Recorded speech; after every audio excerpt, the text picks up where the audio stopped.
नमस्कार, मी दिनेश कांजी. आपण बघताय न्यूज डंका.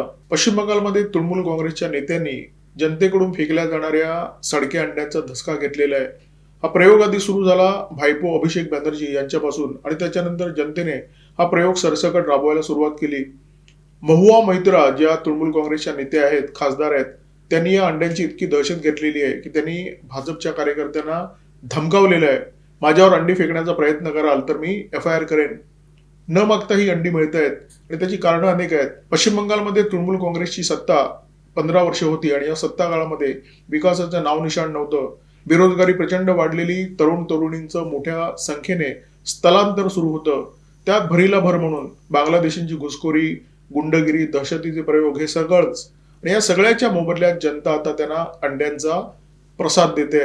त्या तुलनेमध्ये उत्तर प्रदेश जर आपण पाहिलात, योगी आदित्यनाथ यांची सत्ता आहे, त्यांची दुसरी टर्म आहे. या 2 टर्ममध्ये त्यांनी उत्तर प्रदेशचा कायापालट केलेला आहे. आर्थिक वर्ष 2025-26 मध्ये उत्तर प्रदेशची जी निर्यात आहे ती 2 लाख कोटींच्या पार गेलेली आहे. महाराष्ट्र हे औद्योगिक दृष्ट्या देशातलं नंबर 1 राज्य. महाराष्ट्राची निर्यात आहे 4 लाख कोटी, उत्तर प्रदेशची निर्यात आहे 2 लाख कोटी. म्हणजे उत्तर प्रदेश थेट महाराष्ट्राबरोबर आता स्पर्धा करतोय. याच विषयावर या व्हिडिओमध्ये आज बोलणार आहोत. परंतु व्हिडिओ सुरू करण्यापूर्वी एक छोटीशी विनंती, आमचा चॅनल सबस्क्राईब करा आणि जर आवडला तर व्हिडिओ लाईक करा, शेअर करा, हाईप करा.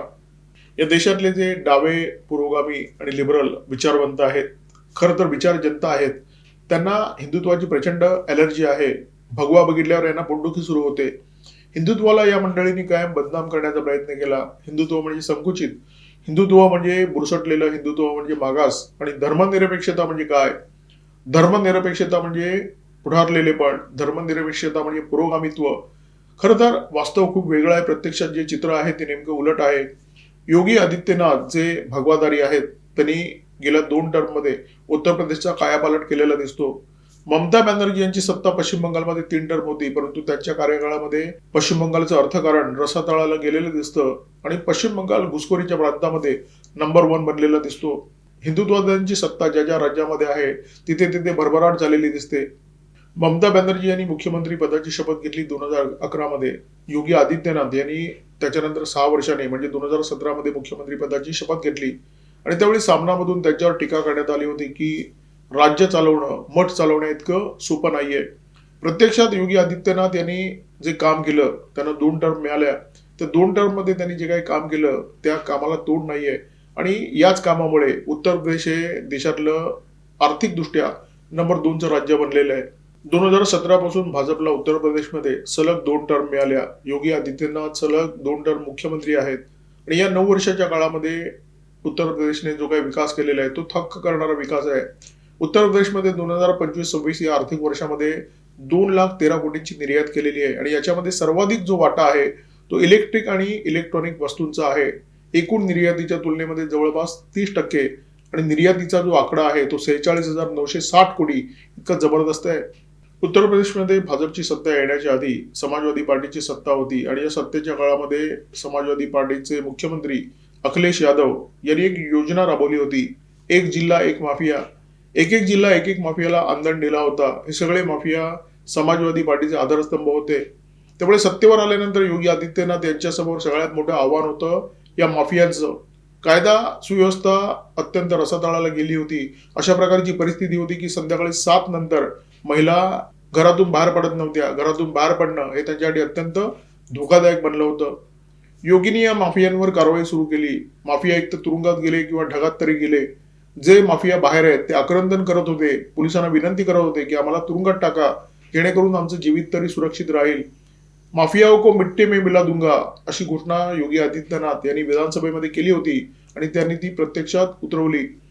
बी पेरण्यापूर्वी शेताची भाजणी करावी लागते, नांगरणी करावी लागते. योगीनी उत्तर प्रदेशमध्ये तेच केलं. ममता बॅनर्जी यांच्या 3 टर्ममध्ये पश्चिम बंगालची कायदा सुव्यवस्था जी आधीच डळमळीत झाली होती ती पार रसातळाला गेली. योगीनी मात्र कायदा सुव्यवस्थेवर प्रचंड काम केलं, कायदा सुव्यवस्था सुधारण्याचं काम केलं. जर तुम्हाला राज्यामध्ये गुंतवणूक हवी असेल, जर मोठे उद्योग तुमच्या राज्यामध्ये यावे अशी तुमची इच्छा असेल तर तुम्हाला कायदा सुव्यवस्थेची परिस्थिती ठीकठाक करावी लागते.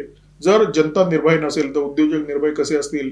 पश्चिम बंगालमध्ये जे चित्र होतं त्याच्या विपरीत चित्र उत्तर प्रदेशमध्ये निर्माण झालं आणि त्यामुळेच गेल्या 2 टर्ममध्ये उत्तर प्रदेशमध्ये निर्यात, राज्याचा जीडीपी आणि गुंतवणूक या 3 निकषांवर जर आपण पश्चिम बंगालची उत्तर प्रदेशची तुलना केली तर योगी आदित्यनाथ यांची कामगिरी अत्यंत चमकदार आहे. 2016-17 मध्ये म्हणजे ज्या वर्षी योगी आदित्यनाथ यांनी उत्तर प्रदेशची सूत्र हाती घेतली तेव्हा उत्तर प्रदेशचा जीडीपी होता 13.30 लाख कोटी. आता 9 वर्ष उलटलेली आहेत. 2025-26 मध्ये उत्तर प्रदेशचा जो जीडीपी आहे तो 30.80 लाख कोटी इतका झालेला आहे. उत्तर प्रदेश ही देशातली दुसऱ्या क्रमांकाची अर्थव्यवस्था बनलेली आहे. 2017 पूर्वी उत्तर प्रदेशमध्ये अपहरण राज होतं, खंडणी राज होतं. इथे गुंतवणूक करणं म्हणजे स्वतःच्या पायावर धोंडा मारून घेणं. त्यामुळे कंपन्या इथे गुंतवणूक करण्याचा धोका पत्करत नसत. योगी यांची सत्ता आल्यानंतर हे चित्र पूर्णपणे बदललं. उत्तर प्रदेशमध्ये गुंतवणुकीचा ओघ सुरू झाला. 2023 मध्ये इथे ग्लोबल इन्व्हेस्टर समिट झालं आणि या समिटमध्ये 33.5 लाख कोटीचे गुंतवणुकीचे प्रस्ताव सरकारच्या समोर आले. आणि 3 वर्षानंतर काय परिस्थिती आहे? उत्तर प्रदेशच्या डिफेन्स कॉरिडॉरमध्ये 35,000 कोटीची गुंतवणूक झालेली आहे आणि अन्य 6 लाख कोटीचे जे प्रकल्प आहेत ते उत्तर प्रदेशमध्ये सुरू झालेले आहेत. जेव्हा गुंतवणूकदारांची परिषद होते तेव्हा सरकारच्या समोर खूप मोठे मोठे प्रस्ताव येतात, परंतु त्यापैकी फार कमी प्रस्ताव प्रत्यक्षात उतरतात. परंतु उत्तर प्रदेश सरकारने जवळजवळ 6.5 लाख कोटीचे प्रस्ताव प्रत्यक्षात उतरवण्यामध्ये यश मिळवलेलं आहे. 2017 मध्ये उत्तर प्रदेशची एकूण निर्यात 84,000 कोटी होती. 2025-26 मध्ये ही निर्यात 2.13 लाख कोटी होते. त्याच्या मागे काही ठोस कारणं आहेत. सपाच्या राजवटीमध्ये एक योजना उत्तर प्रदेशमध्ये राबवण्यात येत होती. मी तुम्हाला त्याबद्दल सांगितलं. एक जिल्हा एक माफिया. उत्तर प्रदेशमध्ये सत्ता हाती घेतल्यानंतर योगी आदित्यनाथ यांनी ही योजना आधी मोडीत काढली आणि त्याच्या जागी योजना राबवली वन डिस्ट्रिक्ट वन प्रोडक्ट म्हणजे ODOP. ही जी योजना होती ती प्रचंड यशस्वी झाली. ही योजना नेमकी काय होती? एका जिल्ह्याला एक उत्पादन दिलं आणि ते उत्पादन त्यांनी जगाच्या बाजारपेठेमध्ये निर्यात करायचं. त्याच्यासाठी पायाभूत सुविधा सरकारने दिल्या, त्याच्यासाठी सरकारने कर्ज दिली, सरकारने सबसिडी दिली आणि त्याचा परिणाम असा झाला की निर्यातीमध्ये प्रचंड वाढ झालेली दिसते. प्रत्येक जिल्हा उत्तर प्रदेशच्या विकासामध्ये निर्यातीमध्ये योगदान देतोय अशा प्रकारचं चित्र निर्माण झालं. समाजवादी, धर्मनिरपेक्षतावादी अशी लेबलं लावलेले पक्ष जेव्हा सत्तेवर येतात तेव्हा विकास कसा रसातळाला जातो त्याचं उत्तम उदाहरण म्हणजे उत्तर प्रदेशमधली सपा राजवट आणि पश्चिम बंगालमधली तृणमूल काँग्रेसची राजवट. सपाच्या राजवटीमध्ये योजना होती एक जिल्हा एक माफिया. सरकारी योजना नव्हती, समाजवादी पक्षाची योजना होती. तशीच तृणमूल काँग्रेसची पश्चिम बंगालमध्ये योजना होती एक जिल्हा आणि त्या जिल्ह्यामध्ये भरपूर बांगलादेशी. ही योजना अशासाठी राबवण्यात आली की तृणमूल काँग्रेसची सत्ता, ममता बॅनर्जी यांची सत्ता आणि त्यांच्यानंतर अभिषेक बॅनर्जी यांची सत्ता अनंत काळापर्यंत पश्चिम बंगालमध्ये राहावी. कल्याणकारी योजनांच्या नावाखाली बांगलादेशींना पोसण्याचा धंदा ममता बॅनर्जी यांनी सुरू केला होता आणि त्याचं उदाहरण तुम्हाला सांगतो. शुभेंदू अधिकारी सत्तेवर आले, भाजपची सत्ता आली आणि त्याच्यानंतर पश्चिम बंगालच्या तृणमूल सरकारची जी फ्लॅगशिप योजना होती लक्ष्मीर भांडार, त्या लक्ष्मीर भांडार योजनेतून 63 लाख नावं बघण्यात आलेली आहेत. ही जी 63 लाख नावं आहेत त्याच्यामध्ये प्रचंड मोठा भरणा बांगलादेशींचा आहे. पश्चिम बंगालला समुद्र किनारा लाभलेला आहे. पश्चिम बंगालमध्ये बंदर आहे. हा उत्तर प्रदेशच्या तुलनेमध्ये पश्चिम बंगालकडे असलेला अत्यंत महत्वाचा फायदा, परंतु याचा लाभ पश्चिम बंगालला घेता आला नाही. उत्तर प्रदेश लँडलॉक आहे. उत्तर प्रदेशमध्ये ना समुद्र आहे ना बंदर आहे. तरी सुद्धा चांगली धोरणं राबवून उत्तर प्रदेशने उद्योगाच्या क्षेत्रामध्ये, निर्यातीच्या क्षेत्रामध्ये भरारी घेतलेली दिसते. 2017 मध्ये पश्चिम बंगालचा जो जीडीपी होता तो होता 10 लाख कोटीच्या आसपास आणि 2025-26 मध्ये पश्चिम बंगालचा जो जीडीपी आहे तो 19 लाखाच्या आसपास गेलेला आहे. 15 वर्षाच्या सत्ता काळामध्ये ममता बॅनर्जी यांची जी प्रतिमा झाली होती ती विकास विरोधी आणि अराजकवादी अशा प्रकारची प्रतिमा निर्माण झाली होती आणि ही प्रतिमा बदलण्यासाठी पश्चिम बंगालने एक नवा उपक्रम सुरू केला.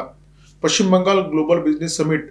या समिटच्या निमित्ताने जगभरातल्या कंपन्या पश्चिम बंगालमध्ये याव्या आणि पश्चिम बंगालमध्ये गुंतवणूक वाढावी असा विचार होता, परंतु तो दुय्यम होता.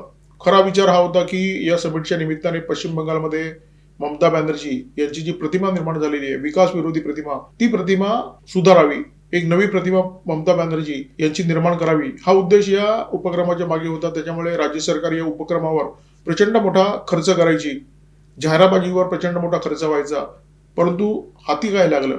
2019 ते 2024 या 5 वर्षांचे आकडे जर आपण पाहिले तर पश्चिम बंगालमध्ये फक्त 13,945 कोटी इतकी गुंतवणूक आलेली आहे. म्हणजे डॉलरच्या भाषेत बोलायचं झालं तर जेमतेम $1.5 अब्ज. इतर राज्यांशी जर तुलना केली तर हा जो आकडा आहे तो अत्यंत चिंताजनक आहे, अत्यंत नकारात्मक आहे. 2017 मध्ये पश्चिम बंगालचं निर्यातीमध्ये जे योगदान होतं ते होतं 65,000 कोटी. 2025-26 मध्ये पश्चिम बंगालची निर्यात झाली 1.47 लाख कोटी. पश्चिम बंगालमध्ये चहाचं उत्पादन होतं, तागाचं उत्पादन होतं, पोलादाचं उत्पादन होतं आणि हे घसघशीत होतं. परंतु याच्यामध्ये ममता बॅनर्जी यांचं अजिबात योगदान नाहीये. कारण चहा आणि तागाचं जे उत्पादन आहे ते ब्रिटिश काळापासून सुरू आहे आणि पोलादाचं जे उत्पादन होतं पश्चिम बंगालमध्ये केंद्र सरकारचे 2 प्लांट आहेत आणि ते दोन्ही plant steel authority of India या सरकारी कंपनीचे आहेत. योगी सरकारने उत्तर प्रदेशमध्ये भांडवली खर्चावर भर दिला, कॅपिटल एक्सपेंडिचरवर भर दिला. खर्च कशावर केला? रस्त्यावर केला, एक्सप्रेस वेवर खर्च केला, विमानतळांवर खर्च केला. म्हणजे उद्योगांना ज्या पायाभूत सुविधा लागतात त्याच्यावर योगी सरकारने भरभरून खर्च केला. तर ममता बॅनर्जींनी तिजोरीतले पैसे कशावर उधळले? तर सरकारी योजनांवर, मोफत योजनांवर, फ्रीबीजवर आणि त्यांनी बांगलादेशींना पोचण्याचं काम केलं. त्याच्यामुळे झालं काय? पश्चिम बंगालमध्ये कारखाने आले नाहीत, उद्योग आले नाहीत आणि पश्चिम बंगालचे जे तरुण आहेत ते सतत बाहेर स्थलांतर करत होते. गेल्या काही वर्षामध्ये काही राजकीय पक्ष या देशावर एक नवी संस्कृती लादण्याचा प्रयत्न करतायत. विकासाला विरोध करण्याची संस्कृती. तुम्ही रस्ते बांधा, विरोध करायला हे तयार. बंदरं, विमानतळ, कोणत्याही पायाभूत सुविधा निर्माण करा, हे विरोध करायला पुढे येत असतात. मोठे उद्योग आले की विरोध करायला हे पुढे. आणि भूमिपुत्र या गोंडस नावाखाली हा विरोध केला जातो. म्हणजे भूमिपुत्रांना पुढे केलं जातं, त्याच्यामध्ये गैरसमज निर्माण करण्याचा जाणीवपूर्वक प्रयत्न केला जातो. आता गुजरात हे खूप पुढारलेलं राज्य आणि हे राज्य पुढारलेलं अशा अटी आहे की गुजरातचं जे वातावरण आहे ते कायम उद्योगपूरक राहिलं. इथे जामनगरमध्ये देशातली सगळ्यात मोठी रिफायनरी सुद्धा आहे आणि ढोलेरामध्ये आता सेमीकंडक्टरचे प्लांट सुद्धा निर्माण होत आहेत. रिफायनरीला गुजरातच्या लोकांनी विरोध केला नाही. जामनगर सारखी मोठी रिफायनरी गुजरातमध्ये आहे, देशाच्या आर्थिक विकासामध्ये खूप मोठं योगदान देत आहे. पश्चिम बंगालमध्ये सिंगूर मॉडेल होतं, म्हणजे उद्योग आले तर भूमीचं अधिग्रहण करायला भूमिपुत्रांनी विरोध करायचा आणि त्याच्यासोबत झेंडा घेऊन उभं राहायचं राज्य सरकारने आणि याच्यामुळे पश्चिम बंगालचा विकास कधी होऊ शकला नाही. उत्तर प्रदेशमध्ये योगींनी ही संस्कृती कधी येऊ दिली नाही आणि त्याच्यामुळे उत्तर प्रदेशची भरभराट होताना दिसते. एखाद्या राज्याला जर मोठ्या संख्येने रोजगार निर्मिती करायची आहे तर त्यांना काय करावं लागेल? त्यांना उद्योगाला प्राधान्य द्यावं लागेल आणि त्याच्याआधी काय करावं लागेल? कायदा सुव्यवस्था उत्तम ठेवावी लागेल. तुम्हाला पायाभूत सुविधांचं एक मोठं जाळं राज्यामध्ये निर्माण करावं लागेल आणि त्या राज्याचं धोरण प्रगतिशील ठेवावं लागेल. परंतु हे खूप कठीण काम आहे. त्यामुळे हा कठीण मार्ग न निवडता काही राज्यांनी आता सोपा मार्ग निवडलेला आहे. कल्याणकारी योजनांच्या नावाखाली लोकांना रोख पैसे द्यायचे, त्यांना आळशी बनवायचं आणि राज्याचा विकास ठप्प करून टाकायचा. आणि हे दळभद्री जे धोरण आहे त्या धोरणाची लागण सगळ्याच राज्यांना, सगळ्याच पक्षांना होताना दिसते. म्हणजे काम करणारे जे लोक आहेत त्यांच्यावर कराचा बोजा लादायचा आणि काम न करणारे जे लोक आहेत त्यांना घरी बसून पैसे वाटायचे आणि मताची बेगमी करून घ्यायची. आणि हे सोपं पण आहे आणि याच्यामुळे लोकप्रियता पण मिळते, सत्ता पण बराच काळ टिकून राहते. पश्चिम बंगालने हेच मॉडेल स्वीकारलं म्हणजे तृणमूल काँग्रेसच्या सरकारने स्वीकारलं आणि राज्याला अक्षरशः भिकेला लावलं आणि त्यामध्ये भर पडली दहशतीच्या प्रयोगाची, त्याच्यामध्ये भर पडली बांगलादेशींच्या घुसखोरीची. त्या तुलनेत उत्तर प्रदेशने एक वेगळी वाट चुकाळली आणि विकासाच्या मार्गावर उत्तर प्रदेश खूप पुढे गेलेला दिसतोय. तर पश्चिम बंगालच्या अविकासाची आणि उत्तर प्रदेशच्या विकासाची ही 60 उत्तरीची कहाणी 5 उत्तरी सुफळ संपूर्ण करू मी ते थांबतोय. या व्हिडिओमध्ये माझ्यासोबत होते cameraman methyl Kadam, video editor Ajay Shelke. Video जर आवडला असेल तर लाईक करा, शेअर करा, कॉमेंट बॉक्समध्ये व्यक्त व्हा, सबस्क्राईब करा न्यूज डंका सोबत, सबस्क्राईब करा बीज डंका सुद्धा आणि बेल आयकॉन दाबायला अजिबात विसरू नका. नमस्कार, धन्यवाद.